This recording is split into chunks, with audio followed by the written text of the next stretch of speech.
अवामी मुस्लिम league के सरबराह और साबिक वजीर दाखिला शेख रशीद अहमद को अदालत से गिरफ्तार कर लिया गया। तफसीलात के मुताबिक शेख रशीद को 9 मई के मुकदमे में जमानत खारिज होने पर गिरफ्तार किया गया है।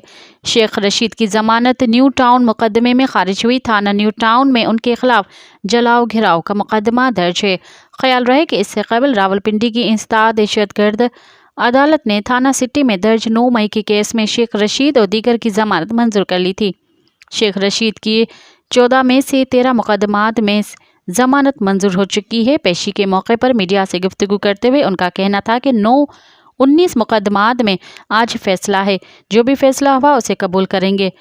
चिल्ले के बाद तबीयत काफ़ी नासाज है। बोलने और चलने में तकलीफ है। हौसला बुलंद है। हारता वो है जो हौसला हारता है।